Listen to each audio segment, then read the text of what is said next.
Hello there everyone, it's Carol here from the Crafty Emporium. Welcome back. So in the previous video I showed how we could decorate up patterned paper bags. This one I want to show you how I'm going to decorate up some plain paper bags, because these are much cheaper and easier to find than the patterned ones, and of course then you can decorate them up to your own style so that it matches in with the journal that you're making. Alright, so the first thing that I want to talk to you about is paper napkins, because obviously that's something that we all utilise quite a lot in our journals. And as previously said, what you need to consider is which way around you're going to have the openings for your paper bag. Alright, so you could either have them as top loading or have it on its side, cut off this edge, and then you've got side openings, because that will be important when it comes to putting on the paper napkin, because you want to make sure that you're putting it on the right way round. Because if you have the opening at the top, put your directional paper napkin on top of there and then put it into your journal that way on, then the pattern is going to be sideways on. Some of you might not mind that. Me personally, I would. So if you're one of those people where it matters, then just take that into account in the first instance. Now it's easy enough to just pick paper napkins where you just use the quarter of the napkin and just apply it onto the paper bag as is. Alright, and here's some examples of ones. Here's some that I did earlier. So as you can see, I just used a quarter of a napkin and just stuck it on top of the paper bag and added some trim top and bottom, so that when it closes, when it folds in half in the signature, it will look like that and like that. Right. Same with this one. This one's going to be a top loading one. So again, once it's folded in half and wrapped around the signature, it will look like this and like this, and the same with this one as well. So they're fairly straightforward. I want to show you something just a little bit different. Again, nothing new, but I want to show you how I'm going to utilize this paper napkin. And I was gifted this one, but it's really pretty. So it's got these I think they're blue ticks on them. So I'm just going to cut out this section down here. So now I'm going to take off the paper backing, and everyone has their own method for doing this. Doesn't mean mine's right and everyone else's is wrong and Vicky Verky. Well, that's just the way in which I do it, because I also like to be able to utilise these backing pieces as well. Now with my water brush, and it could just be a little paintbrush with a little bit of water, I'm just going to carefully draw around the bits that I want to keep. Okay, and then I can easily just pull that away. And the nice thing about the jagged edge of that part, it helps it to blend into the background. So again, just around the shape that I want to keep or utilise.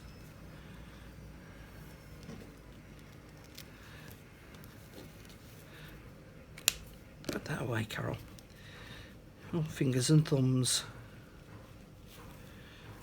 Okay, and then carefully pull that away. So I've now got the two pieces that I want to use on my paper bag. What I'm going to do first of all with it, this is going to be a top loading pocket, so that I can put one bird down here, one down up there, but I'm going to use some watercolour paints. Now I've got these Cosmic Shimmer, you can see that, iridescent watercolour paints, and they're like solid blocks. So I'm just going to use my water brush again, pick up a little bit of the colour, and then I'm just going to swoosh it on anyhow. Have a little bit more water on there, so I've got a little bit more movement. So I'm not thinking about it, I'm just smushing it on. The only part that I'm thinking about is that I know that my bird's going to go here and here, so I'm kind of doing it across diagonally, across the places where there's not going to be any of the napkin. Okay, and then I've got a little bit of a coloured background there. So I'm going to go off and dry this with my heat tool, and then I'll be back in a second to show you the next bit. So I hope that you can see, I don't know whether you will, but this is a pearlised watercolour paint, so it's all a bit shimmery. So, excuse me, what I'm now going to do is I'm going to glue these in place, and I just want to get an idea of where I want my glue to go. So first of all, I'm going to use a stick glue. So I want to start it about there, down to about there, and across, and up. And then there's that little sticky out bit about there. Oh, I've got my sticky out bit in the wrong place. Put glue there, look, and it's here. Oh well, it'll survive. Okay, let's put a little bit under there. And then I'll put this one up here. So about there. And to about there.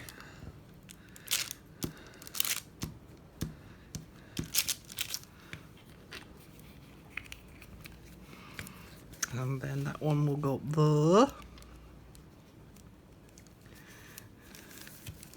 As you can see on this particular napkin, there's all this script in the background, and of course this area now hasn't got any script on it, so I thought that if I use my basic grey Stampin' Up pad, and then this is one of the Tim Holtz script pads, and I'll just add a little bit of script through this area to kind of tie it all together.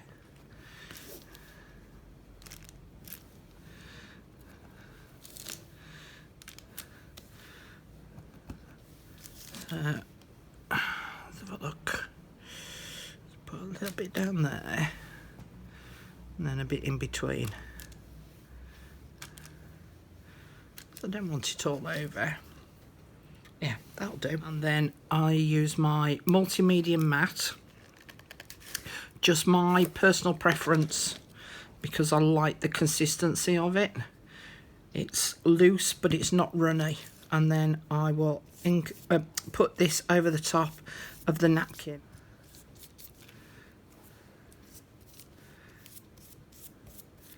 And then that will just help to keep in contact those loose edges of the napkin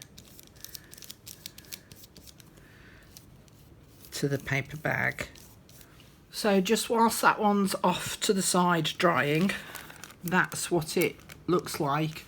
It's another one that I did using the same thing. It hasn't got as much of the paint on, hasn't got as much of the script on it. One of the things that you do need to be careful of when you're adding the multi-matte medium glue is about putting it on top of this ink that's been printed, because this is a water-based ink, and so therefore it will smudge. If you want to paint over the top of the script as well with your glue, then I would suggest you use something like a StazOn ink, which will then make it more permanent. A decorative background. So what you could do is you could apply your napkin onto the likes of some music paper first, then rip or cut that out, and then stick that onto your paper bag. Now I have this music book, and I started going through it. I'll just show you some of the pages, and I started attaching napkins to the book pages so that I've got them all ready to be able to cut them out and use them. Right, love this one. In fact, I might use this one now on this paper bag. Let's do that.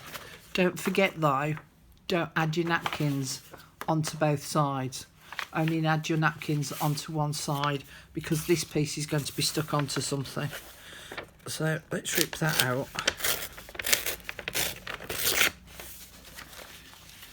So there's many ways to make your paper bags so that they're pretty. So if you haven't got decorative bags, then at least you know. In fact, I'm thinking that way, because then, yeah, okay. Because you can always decorate them up. All right, I want to cut this. No, I don't. I want to rip it. Do I want to rip it? Yeah, let's rip it. Let me just get a rough idea of what size I need. So I know I definitely want to rip it off there. So let's do that.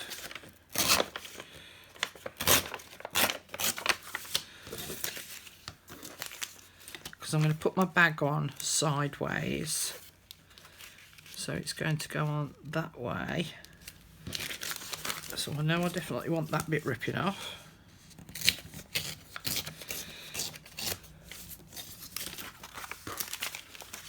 Height wise, okay, right across the bottom.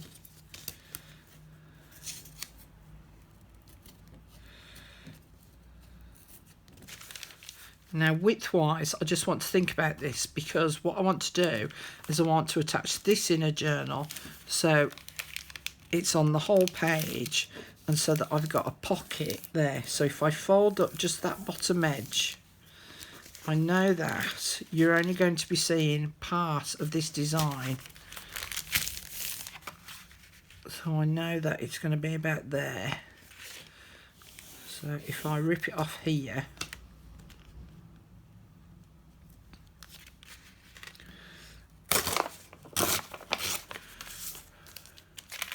that will then sit over the top.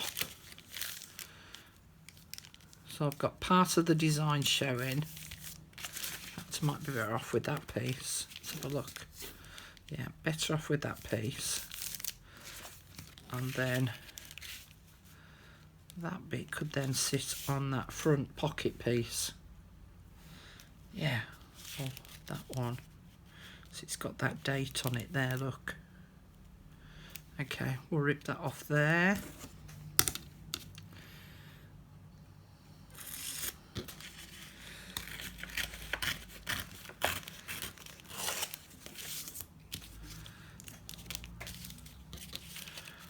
So that I can include the date, and then rip that bit off there.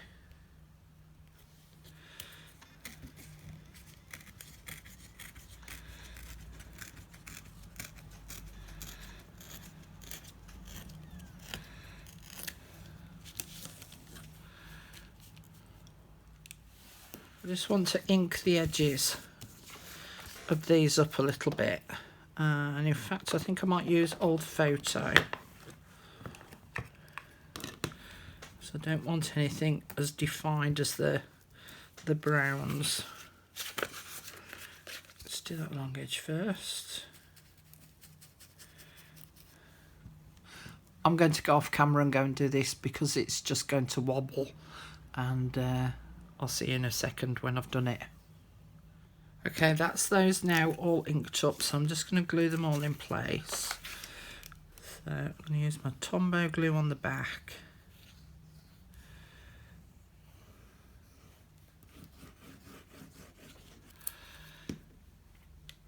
And then that will go on the inside there.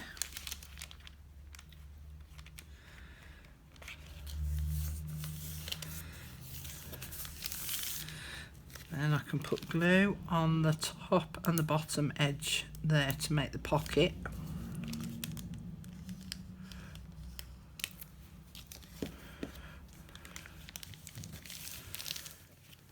Then I'm going to put this piece then on top of that pocket edge, but I'm only going to glue it around, make sure it's the right way up, around 3 sides.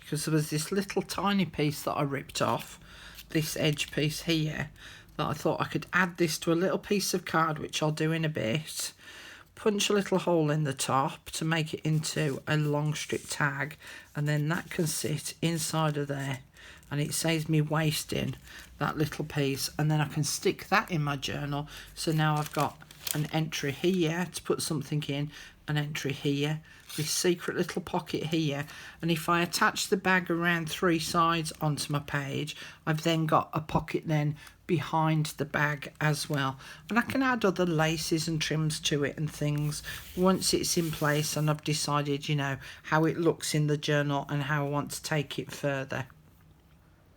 As well as using paper napkins, of course, there's also tissue paper as well. So I've received some beautiful ones in the post when I've received some racks. They've been wrapped in some really, really pretty papers. And this brown paper bag here, I covered with this tissue paper. Also, don't forget there's the Tim Holtz Ideology collage paper. But of course, you can do your own collages with using up bits and pieces of other ones and just, you know, collaging them onto your paper bag yourself. So this one I'm going to do as a double-ended pocket. So that will be folded in half, and once it's in situ within the signature, I then might add some more decoration to it. Like I might add let's see, got these flowers here, you know, so I could, let me just clear a space so you can see, so I could maybe, you know, decoupage some other things on top of that as well. So have a little bit of a play. There's no reason why you can't use your decorative papers as well, or even a digital kit. I would suggest not to do it on utilised thick paper, so like, you know, like your graphic 45 papers. You want something that's fairly thin. So that's that idea. Tissue paper. We're going on to the next thing now.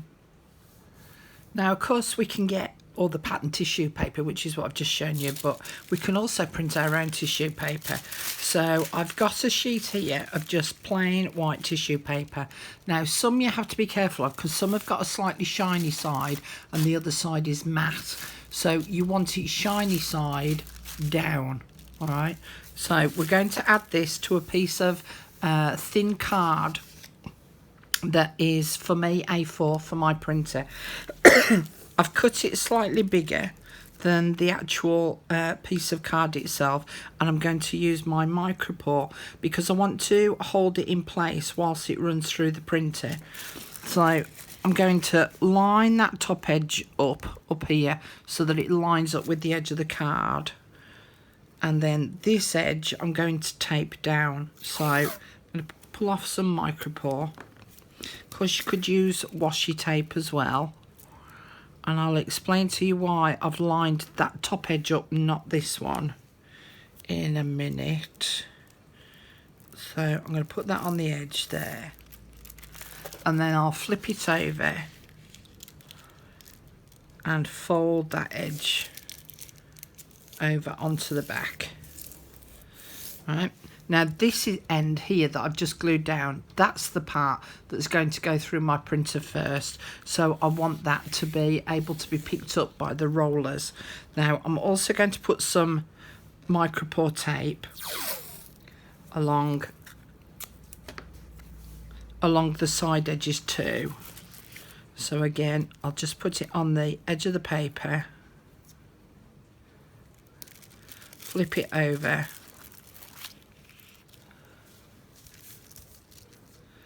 and then fold that edge over onto the back as well.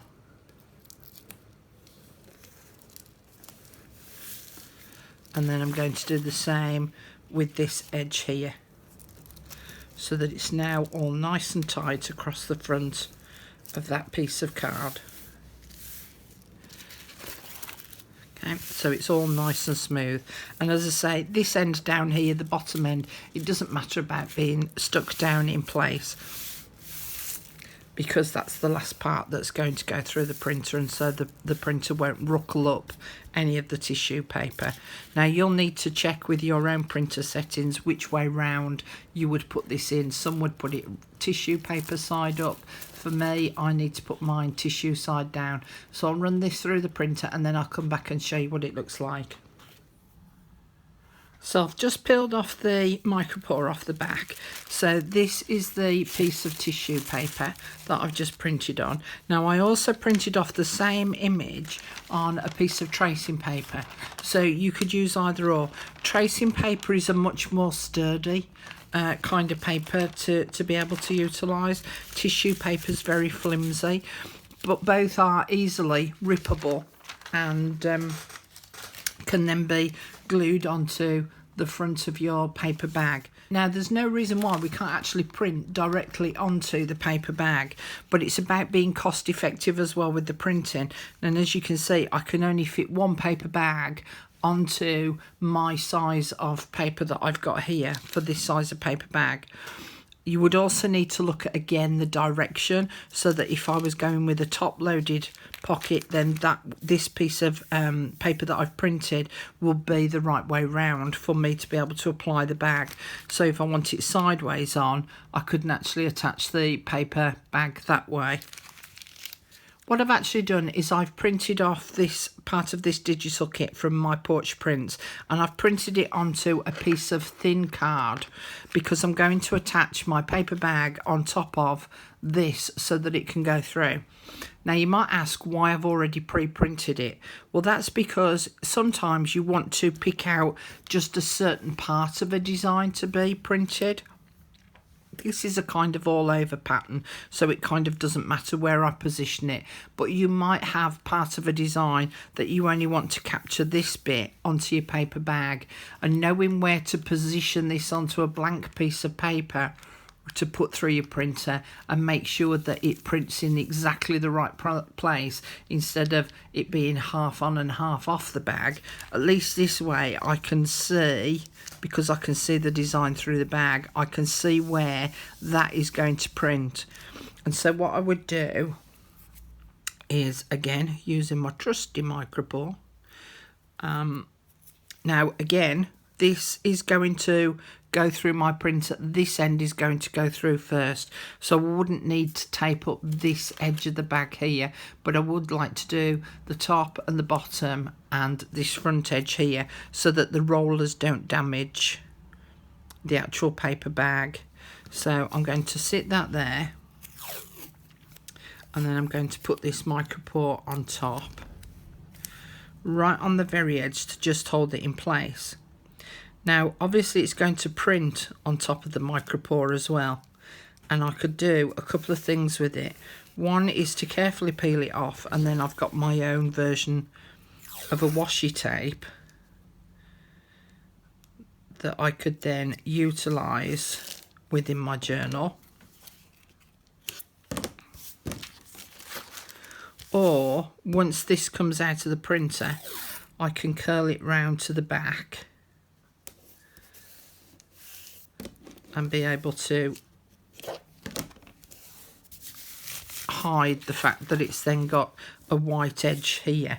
Right, so as I say, this end's going to go through my printer first, so I'll go and print this and then I'll show you what it looks like afterwards. So this is what it now looks like printed, and as you can see, it didn't pick up the paper in exactly the same way as it did previously, and so it printed it slightly skew-if on the background card, but obviously it didn't print it skew-if on the actual paper bag itself. So I'm just going to carefully peel it off.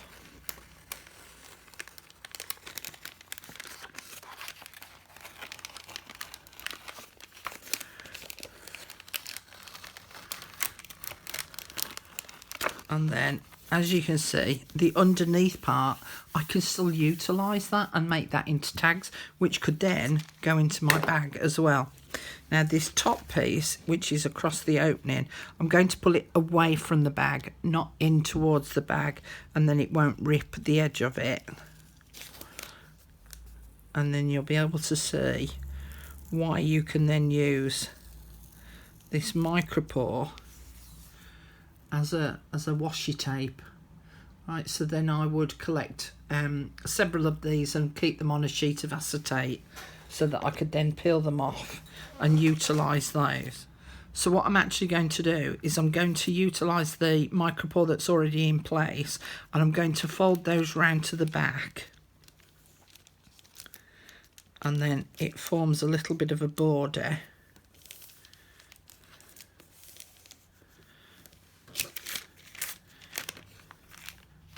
And the same on that side. And then that piece that I just took off from the top, I can actually add on this edge,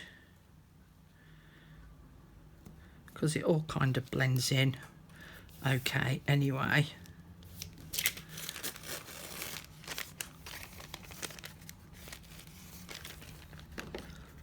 Let's trim that little bit off.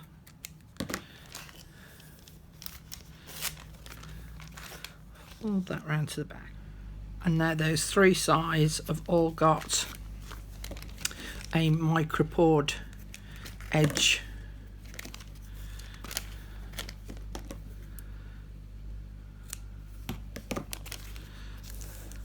So it forms a nice little bit of a border on the back side. And then when I fold my bag in half, you can see I've just caught a little bit of the paper bag up there, so I would actually trim that off as well, because my micropore didn't cover it over.